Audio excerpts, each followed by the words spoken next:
All right, everyone. Let's continue for part two. So, question number 13 is what we're going to start with. So, this is going to actually require it's going to require limiting reactant stuff again. So, I want you guys to notice this motif.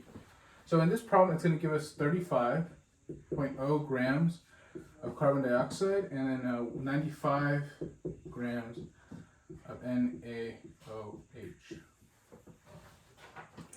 Okay, so I want you to notice this. If they give you the amount of one reactant and the amount of two, so you reactant, and they ask you to find how many grams of product. In this case, it was sodium carbonate, which is this guy up here. If they ask you, if they give you two reactants and they ask you to find a product, you need to find the limiting reactant, right? Don't just assume it goes straight directly. You need to do that. Please, please, please, I go again.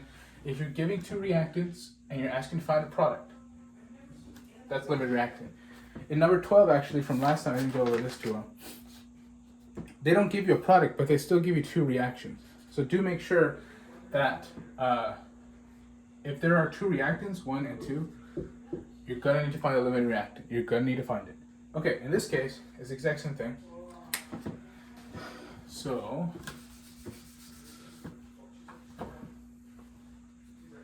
we have both the reactants. And it's asking us to find how much of this. The question is though, which one is the limiting reactant?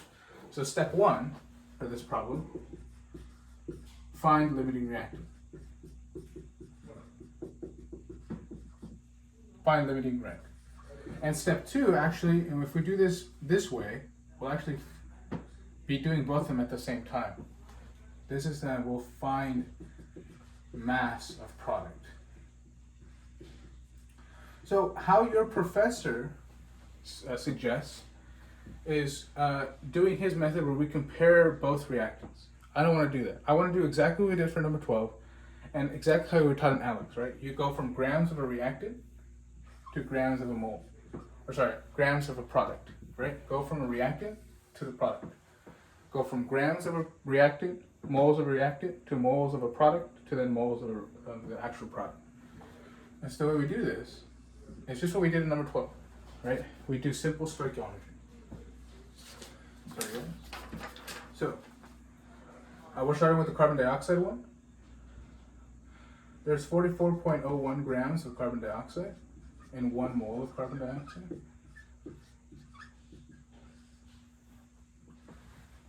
And then, this is already balanced for us. This was said on the problem. Let's make sure that I have everything good, yeah?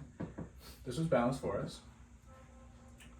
We're looking for this guy. So in 1 mole of carbon dioxide, there's still 1 mole of sodium carbonate.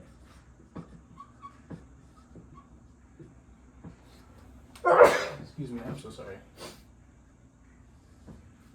And then we looked, okay, now we want to get the grams of sodium carbonate, so we just do, it's in 1 mole of Na2CO3, it's 109.99 grams of Na2CO3, and here we're going to get an answer. Okay. Now we do the exact same thing with this, the exact same kind of format. And 1 mole of sodium hydroxide, straight up 40 grams of NaOH. They do have a different molar, right? They have a different mole thing, or mole ratio, so there's actually 2 moles of NaOH for 1 mole of this carbonate.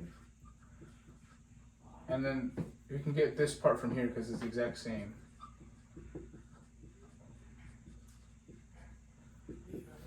And I want you guys to pay attention to the stoichiometry part, like I was saying earlier. Right? You want to make sure that these can cancel out. So grams of carbon, moles of carbon, moles of sodium carbonate, moles of sodium carbonate, right? We can cancel these out if we want to. Okay, now let's calculate both of these numbers out. So I have the number for the CO2, which is 84.3 grams.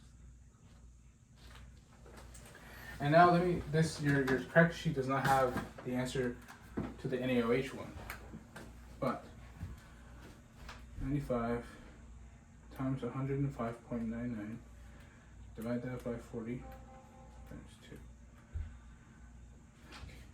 100. If we do that math, we're going to get 125.9 grams of product. We'll call that sodium carbonate, so you guys know what it is. Okay, so by doing this method, right, we skipped whatever figuring out that we're going to, by using this method that you were taught both in class and on Alex, what we're essentially doing is finding the limiting reactant and finding the mass of the product at the same time. Right, so we set up this equation, and you see now, okay, which one's the lower of the two? Obviously it's this one, so we trace that back, so CO2 is the limiting reactant, and if we assume this is the limiting reactant, this is how much product we're going to get. So we have just done both steps at the exact same time. And so the answer to 13 is indeed 84.3.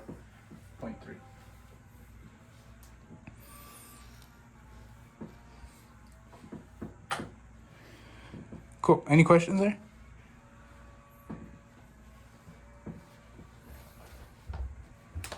Oh, wait, you guys can't even ask questions, by the way. Okay, so let you guys 1 second to just look at all the math. This is number 13, where we combine step 1 and step 2 by doing the thing that we were taught in class and on Alex. Please do not pick, I mean, you can if you want to do the way that your professor said on the practice exam. I just don't particularly like it very much. And that is up to you, your prerogative. Oh yeah, number 14 is fun. Guys, I have to be honest, I am a physical chemist at heart. So I do like myself some gas law problems. So, like I said in the discussion and in the actual review session, figuring out that certain states, that was nasty, figuring out that certain states mean something. So if you read the problem, you should write down immediately. That's an at. That's an at. So at 25 meters, we're going to get a pressure of 2.5 atm, I think, and then a volume of 5 liters. And then at surface, we're going to get a pressure of 1 atm, and it's asking about the volume. So just by writing stuff down, we can see some pretty cool stuff. We can see that this is a group and this is a group, which I call state 1 or first state, and this is second state. Right? It doesn't matter which one you call what, like if this is second state, that's first state, that doesn't matter, so long as you know that this is the grouping. Right? And the other thing you tell is that look at the variables. They only give you pressure and volume. So immediately you just think of this equation.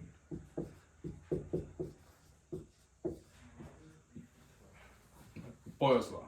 And then all we do is just the first state goes to the 1s and then the second states go to the 2s. Now we just plug stuff in.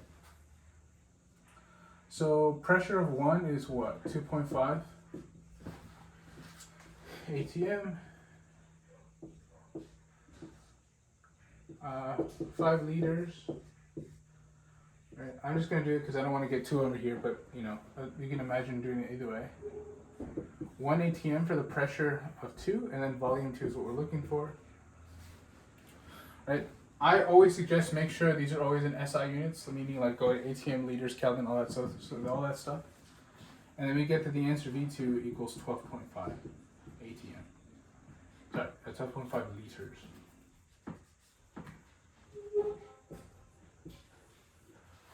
Yeah, makes sense. Okay, so it shrinks to 12.5. So yeah, you can think, if you look at the answers, they kind of add a little bit of, they add some fluff words in there. But there's only one that has the correct answer, and that's D. So do keep in mind with that.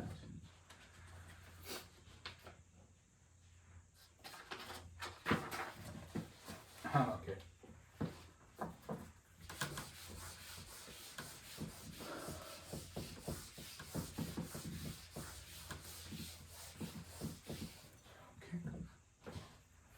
Number 15, a chemistry reactor with a constant volume is heated. So with a constant volume is cool. Okay, is heated of 1 liter, so volume equals 1 liter. With an internal pressure of 350 psi at 27 degrees Celsius is heated to 120 degrees Celsius, what will the pressure become? Pressure 2 unknown. Okay. So we see that there's a few things here. There's a pressure, that's a temperature, there's a pressure, and there's a volume. Okay? So now you have to read the question a little bit. So we have a pressure at this thing at this temperature. We have a pressure at this thing we don't know at a certain temperature. This volume is a distractor. You don't have to care about that volume. I mean, you can put it in your equations, but it doesn't matter because it says constant volume. Remember what I said way long ago. Right? If you're given variables and you're asked to determine what happened to the pressure or temperature or volume of from one state to the next, you should think of this guy, right? The combined gas. Oops. You should think of this guy, the combined gas law. And I already showed you guys how to go from P-Vnert or ideal gas law to this guy. You should think of this. When you see the three variables and the three variables only, think of this. When you see moles or mass of something, you have to use the P-Vnert, but we'll go into that later. But we have volume, we have temperature, and we have pressure, so we can use this. But it says constant volume, right? This is an important thing. If it's constant volume, these are going to cancel out. And we're left with P1 T1 equals P2 T2. Now, I don't remember the exact name of this guy, but this is one of the ones that you might see. And so now we just plug stuff in. But always change your temperature from degrees Celsius to degree Kelvin. And how we do that is plus 273 plus 273. Right? Personally, if I were you, I'm very suspicious of PSI, so I would also change this to ATM. But it does work. I don't personally like it, but it does work. So at pressure, this is state 1, right? And this is second. So at first state, we have 350 PSI times what I'm going to call this temperature nu. Do I have it here anyway? Yes, it's 300.15 Kelvin. That's going to equal P2 times 393.15 Kelvin. Okay. And then at the end, when we do everything, the pressure total is going to be 458 PSI. Okay, that's number 13. Let's make sure you guys can see everything. Good. A little test on my. Oh, you guys can see everything. That's good news. Okay. I'll start here raising the left side a little more. Okay. A few seconds to look at that.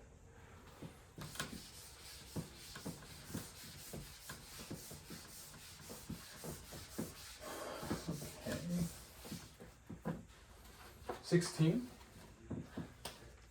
A chemistry reactor with a constant volume, so V equals 3.35 liters.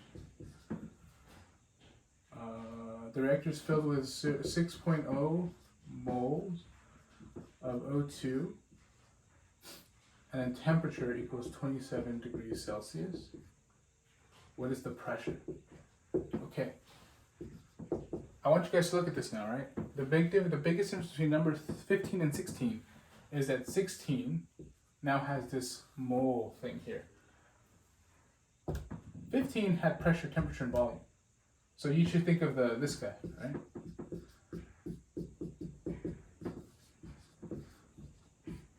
But now, because there's moles and stuff, there's specific because there's mole, or this could be asked if there's like a mass in grams.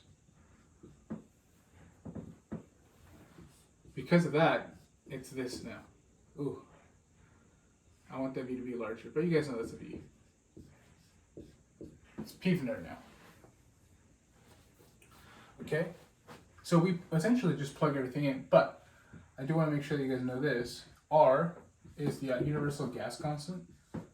right? You'll have this on your review or your little help sheet in the back. Make sure that all the units you put in match this, right? So volume is good, moles is good, temperature is not, so you have to add 273.15 to get to Kelvin, and then pressure should come out in ATM. So you just plug things in. The pressure is unknown. And I'm gonna kind of skip ahead a little bit, but there's the 6 moles. There's this guy here. The new temperature, does that give me a new temperature?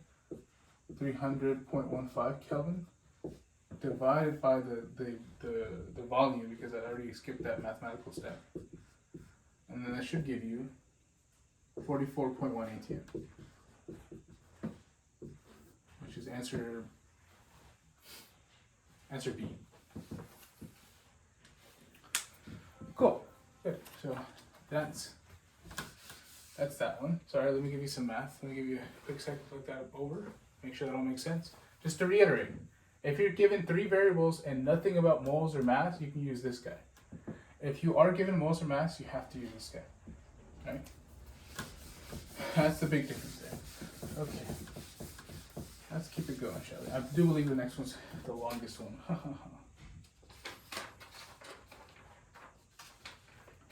Yeah. Yeah, it's the longest one. This one's a lot. Okay, let's do this.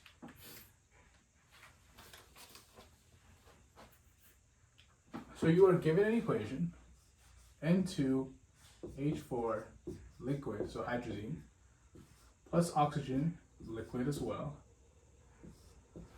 N2 nitrogen gas, plus water.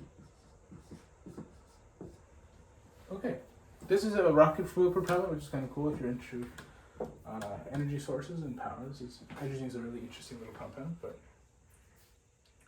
okay, so if you read the problem, it already gives you the equation, which is great, awesome, amazing.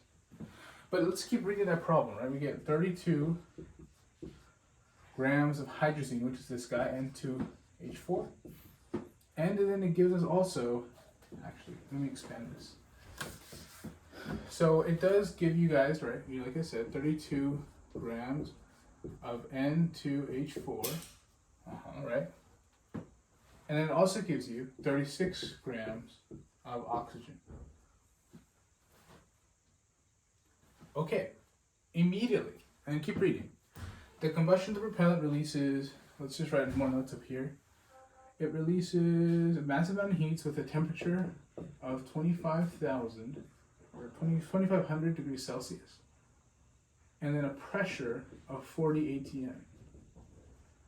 What is the total volume of nitrogen produced under this condition? Okay. All right. So what you should be thinking about in this question immediately is you need the volume. So you need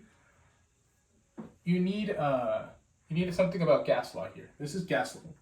Okay, this is gas law.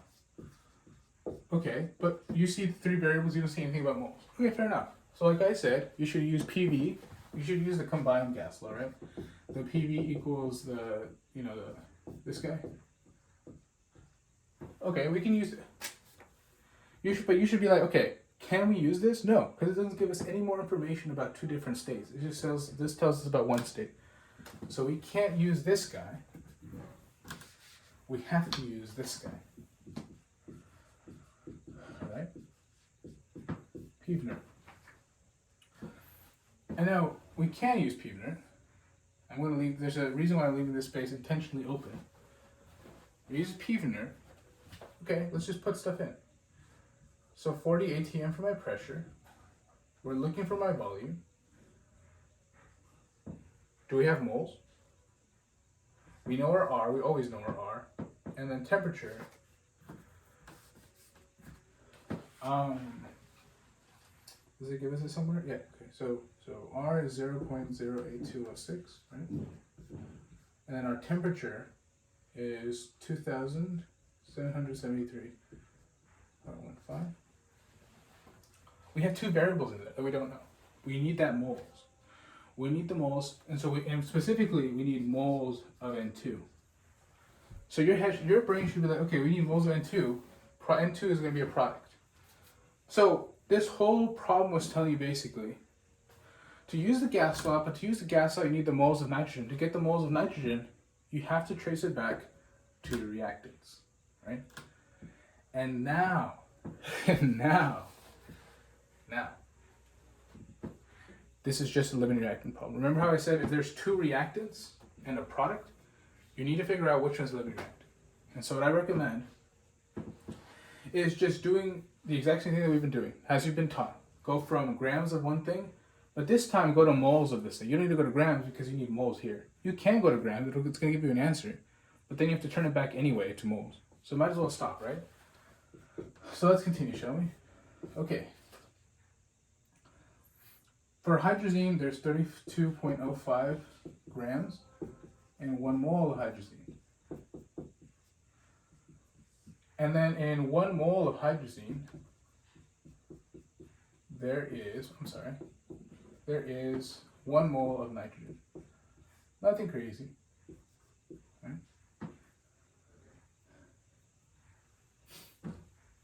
And we get a mole. O2. 32 grams of O2, 1 mole of O2, and then again it's in a 1-to-1 mole ratio. Right? You guys see that?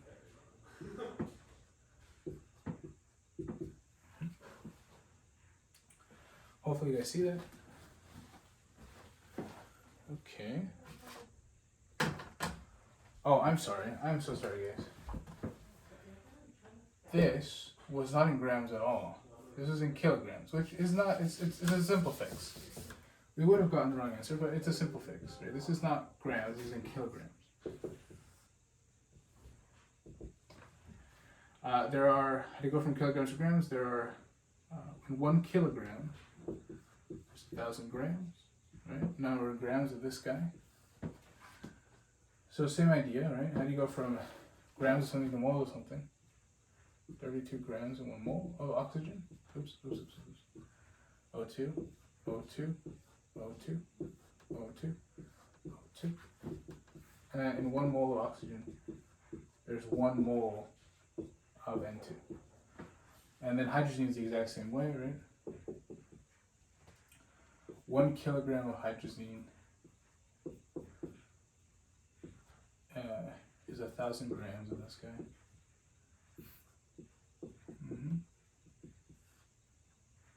And then the molar mass is 32.05.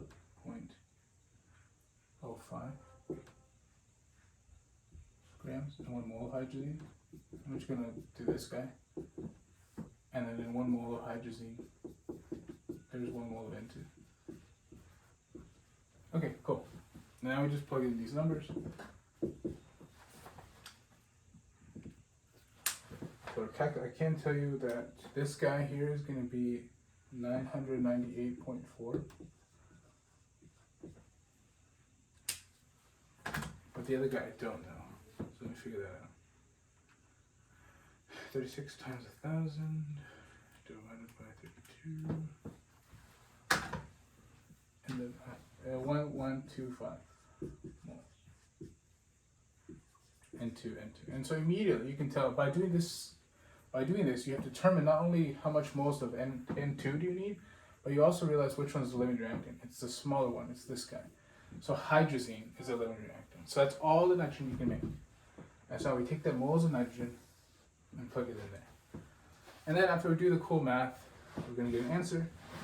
The volume of the whole thing is 56.8.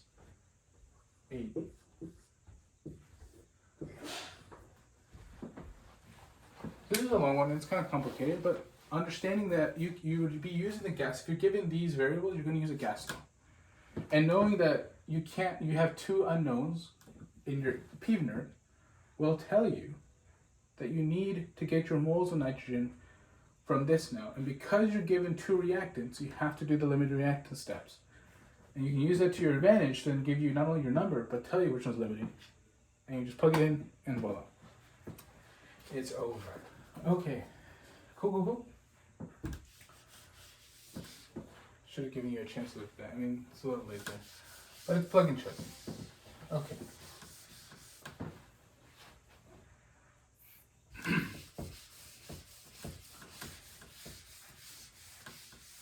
Yeah, the brunt work for this problem is the limited reactant. It's just a lot of steps. Okay. Alright. Number 18. The patient is prescribed. Okay, yeah. So know how to like go between different things, right? So like in this case, a patient is prescribed 150 milligrams of a drug. The drug advised, or the manufacturer had to be at a concentration of 0.5 grams per liter. What volume should we use? Okay, so we have 150 milligrams, and we have something that tells us you need to go to 0.5 grams per liter, right? Well, we need to turn this into somewhere we can go from this. So we need to turn milligrams, so there's 1,000 milligrams, and 1 gram. And then from that 1 gram, you do 0.5 grams in 1 liter. Right, you guys see how this kind of goes? And you just get 0.3 liters of solution. Yeah, so this is something that doctors and vets do all the time. So you guys will never leave chemistry.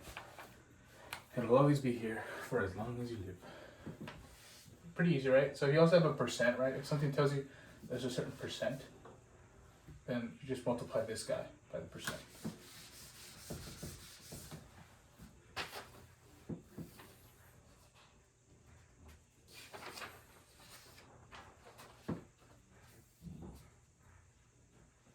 Okay. Number 19. This one requires you to look at the solubility table. So what I would recommend is let's just take, because these take a long time, if I just do everything, we're going to look at one little example. This is your answer. So the correct answer for this guy is A, but I want to see why it's A. So start off by just looking at the negatives, the anions. Ask yourself, will this form a salt? Will this form a reaction, right? So right now they're all aqueous. Will this form a salt, or will this form a something is going to be, will it form a something with an S? That's what the solubility is telling you, okay? So let's pick nitrate first. Nitrate, if you look at your table, it's going to be right there on the 3rd row. And so it's going to tell you all nitrates and acetates are soluble. What that means is if you have a nitrate with you, if you combine it with a cation, it'll never be S. So ask yourself, will these two create something? No. How about this guy and this guy? No, because they're always soluble. Nitrates are always soluble. Okay, fair enough. Now let me switch colors really quick.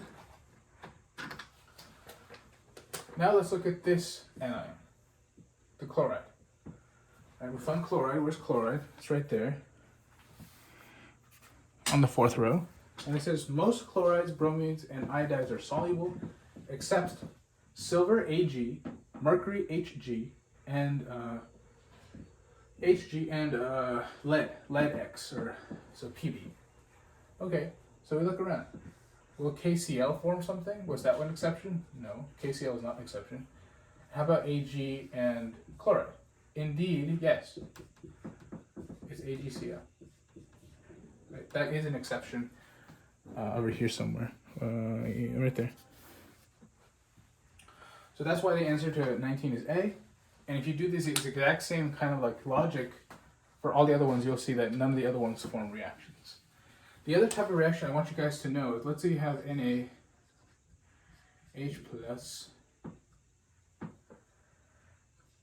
Cl-, and hydroxide. Right? Let's just say, for example. Right? Let's do the exact same thing we've been doing. We look at the anions. Cl-, same thing, right? We already know. Let's go to Na first. Will that form anything? No, because that's not an exception. An exception is only silver, lead, and mercury. That's not either of those.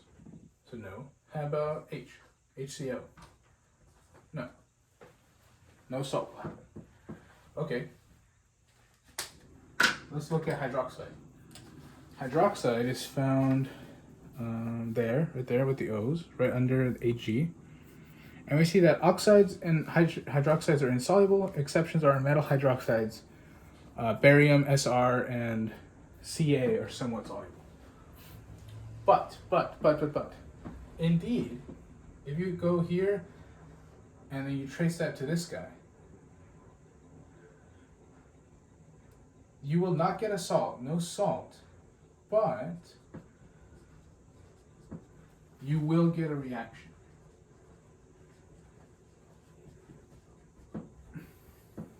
Right? Make sure you understand that. That reaction is this. H plus OH gives you water. That is a reaction. Make sure you guys know this. That indeed is a reaction.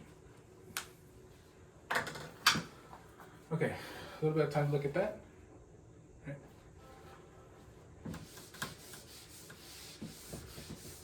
Remember, you can pause the video if you're just trying to go through as much as I can.